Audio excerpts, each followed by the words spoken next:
everybody, welcome back to the weekly Roundup, where I'm going to tackle the two most commonly asked questions this past week. And this week we're going to be talking about the Patterson Advantage program.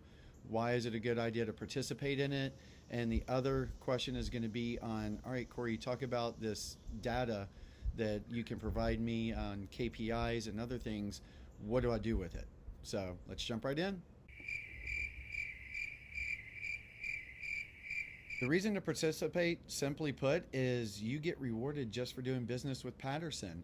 That comes in several different forms, such as discounts on everyday supplies, priority scheduling with our service department, as well as discounts on service calls.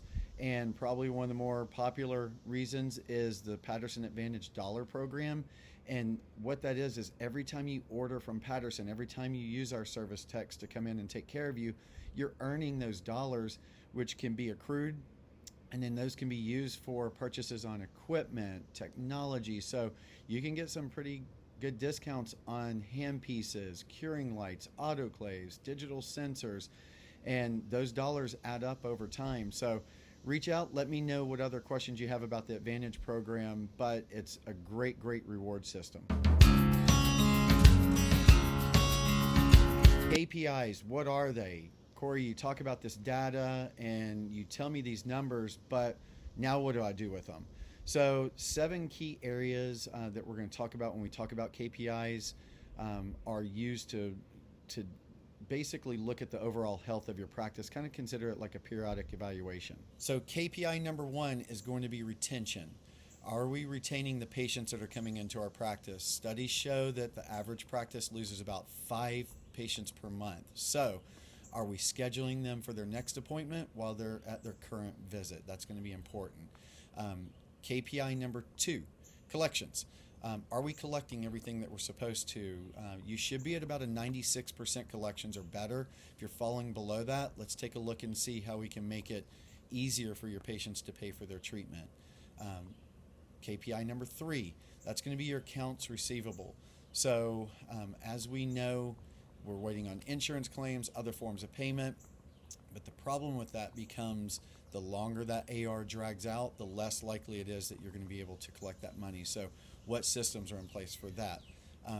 KPI number 4, that's going to be your case acceptance. How are you tracking that? Are you correctly entering it into your practice management software? And is your practice management software accurately tracking it for you? Another good example is if you're, say, diagnosing a crown and a filling for the same tooth and giving the patient options, when they accept that treatment, are we properly deleting the one that they didn't accept? So that way it gives us better information when we're trying to look at that KPI of case acceptance. Number 5, that's going to be your hygiene production. And as we know, if they're not coming in for hygiene, your hygiene books aren't full, that's going to negatively impact your restorative book as well. So making sure that we have those hygiene chairs full at all times is going to be key. Number 6 is going to be your perio production. We know that about 30% of your hygiene production should be perio. Do you have a good perio protocol in place? And if not, then how do we help with that? And then the 7th and last is going to be the lifeline of your practice, which is new patients.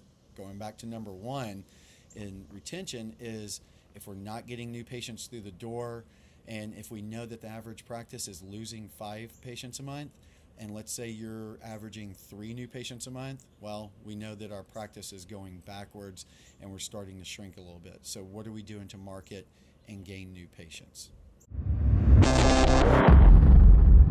Well, that wraps it up for this week. I know it was a little bit longer than the previous couple of weekly roundups, but a lot of important information.